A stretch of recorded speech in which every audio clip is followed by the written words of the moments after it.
Hello everyone and welcome you all to my new YouTube video. तो आज की इस नई यूट्यूब वीडियो में मैं दो नई इंपॉर्टेंट नोटिफिकेशंस के बारे में डिस्कस करने के लिए आया हुआ हूं, जो कि हमारे दो रेस्पेक्टिव टैक्स डिपार्टमेंट्स ने इशू किया है। एक तो 1 अगस्त की नोटिफिकेशन है आपकी, वो जीएसटी की है, और जो 29 जुलाई की नोटिफिकेशन है वो आपकी इनकम टैक्स डिपार्टमेंट सीबीडीटी के थ्रू रिलीज़ की गई है। तो फर्स्ट ऑफ ऑल हम रीड आउट करेंगे इनकम टैक्स के द्वारा सीबीडीटी के द्वारा क्या नोटिफिकेशन रिलीज़ की गई, और ये बहुत ही इंपॉर्टेंट नोटिफिकेशन है दोनों ही। तो मेक श्योर करिएगा कि आप इस वीडियो को लास्ट तक ज़रूर देखें, ताकि आपको इस दो इम्पॉर्टेंट नोटिफिकेशंस के बारे में इन डिटेल पता चल सके। तो हमने खोल रखी है अपने सिस्टम पर सीबीडीटी की रिलीज नोटिफिकेशन नंबर 5 ऑफ 2022, जिसकी डेट थी आपकी 29 जुलाई 2022। क्या आया था इस नोटिफिकेशन में?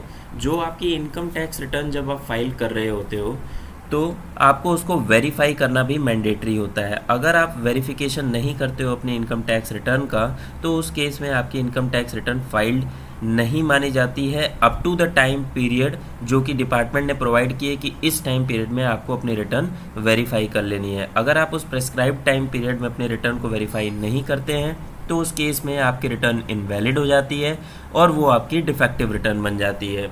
तो बेसिकली जो ये वेरिफिकेशन का जो time period income tax department द्वारा प्रोवाइड किया गया था वो पहले 120 डेज़ का था, बट जब अब ये नोटिफिकेशन आई तो उस केस में इस टाइम को रिड्यूस किया गया है टू 30 डेज़। मीन्स जब अब आप रिटर्न फाइल करोगे तो उस केस में आपके लिए जो रिटर्न वेरिफिकेशन का टाइम लिमिट होगा वो सिर्फ और सिर्फ 30 डेज़ का होने वाला है।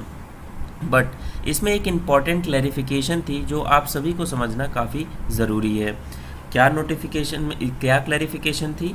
इन्होंने फर्दर क्लैरिफाइड किया that it is clarified where the return data is electronically transmitted before the date on which this notification comes into effect. ये नोटिफिकेशन इफेक्ट में आया है 1 अगस्त से। आप डेट ऑफ नोटिफिकेशन को कंसिडर मत करो, ये नोटिफिकेशन इफेक्ट में आया है 1 अगस्त से। तो 1 अगस्त से पहले जो भी आपने रिटर्न डेटा अपलोड कर दिया, अब आप बोलते हो कि मैंने 31 जुलाई को अपनी सारे रिटर्न्स फाइल कर दिए हैं, तो जो आपके लिए टाइम लिमिट है यहाँ पर क्लैरिफाई किया गया है that the earlier time limit of 120 days would continue to apply in respect of such returns. तो ये एक बहुत ही इंपॉर्टेंट क्लैरिफिकेशन थी जो आप सभी को समझना काफ़ी ज़रूरी था। फिर उसके बाद एक और इम्पॉर्टेंट क्लैरिफिकेशन थी।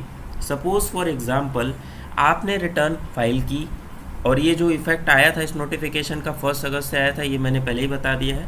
अगर आपको इसका रेफरेंस लेना है तो आप पॉइंट नंबर 10 से ले भी सकते हैं that this notification will come into effect from 1 August 2022। Means 1 अगस्त या उसके बाद आप जब भी रिटर्न फाइल करेंगे तो जो रिटर्न वेरिफिकेशन की टाइम लिमिट होगी वो 30 डेज़ की होगी इररेस्पेक्टिव ऑफ 120 डेज़। और एक और इम्पॉर्टेंट क्लैरिफिकेशन थी इसमें दैट जब आप अपने रिटर्न ईवीसी के थ्रू या डिजिटल सिग्नेचर के through, EVC means electronic verification code के थ्रू, जब नहीं आधार ओटीपी जो आप लेते हो उससे अगर आप वेरिफिकेशन नहीं करते हो तो आपको स्पीड पोस्ट करना होता है। तो उस केस में भी एक क्लैरिफिकेशन प्रोवाइड की गई। अब स्पीड पोस्ट कहाँ करना होता है? कुरियर नहीं, आपको स्पीड पोस्ट करना है। इसको मार्क कर लीजिएगा कहाँ पर करना है। ये एड्रेस है centralised processing centre, income tax department, Bengaluru. Okay, तो उसमें एक क्लैरिफिकेशन और प्रोवाइड की गई। सपोज़ फॉर एग्जांपल आपने 1 अगस्त को अपने रिटर्न फाइल कर दी, उसके बाद आपको स्पीड पोस्ट करना था, आपने 30 अगस्त को स्पीड पोस्ट किया, तो आपने स्पीड पोस्ट तो 30 डेज़ के अंदर कर दिया, बट वो वहाँ रिसीव्ड हुआ 5 सितंबर को। तो क्या कौन सी डेट को कंसिडर किया जाएगा कि आपने रिटर्न को वेरीफाई कर दिया है? तो पॉइंट नंबर 8 में इसकी क्लैरिफिकेशन है the date of dispatch, mark my word, the date of dispatch of speed post. जिस दिन आपने डिस्पैच किया, कब किया आपने?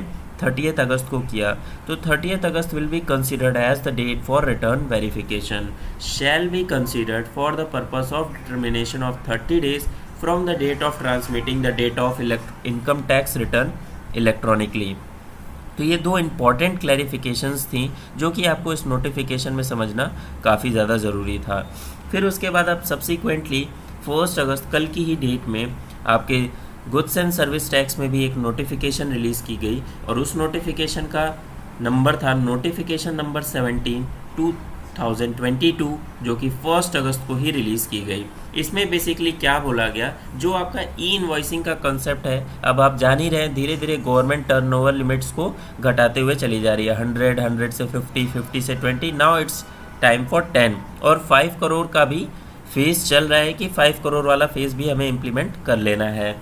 तो इन द सेड नोटिफिकेशन, अब जिसका एग्रीगेट एनुअल टर्नओवर जिस भी एसएससी का 10 करोड़ रुपीस से ज़्यादा होगा, तो उस केस में अब आपको from the first day of October E invoicing में जनरेट करना मैंडेटरी हो जाएगा। In the said notification in the first graph with effect from 1 October for the words 20 crore rupees, the words 10 crore rupees shall be substituted. इससे पहले क्या limit थी, 20 crore rupees की थी, अब उसको रिड्यूस कर 10 करोड़ रुपीज़ कर दिया गया है।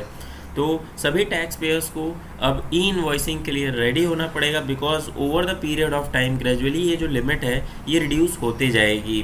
तो मेक श्योर करिएगा कि आपने इस वीडियो को काफ़ी ज़्यादा शेयर करना है, ताकि सभी लोगों को इस रेलेवेंट 2 नोटिफिकेशंस के बारे में पता चल सके। अगर आप मेरे चैनल पर फर्स्ट टाइम विजिटर हैं तो मेरे चैनल को सब्सक्राइब कर लीजिएगा और इस वीडियो को जितना ज़्यादा से ज़्यादा हो सके शेयर करिएगा, ताकि सबको इस रेलेवेंट नोटिफिकेशंस के बारे में पता चल सके। मिलते हैं अपने नेक्स्ट वीडियो में इसी तरीके की किसी लेटेस्ट नोटिफिकेशन, सर्कुलर्स या अपडेट्स के साथ। अभी के लिए फ़िलहाल बाय बाय।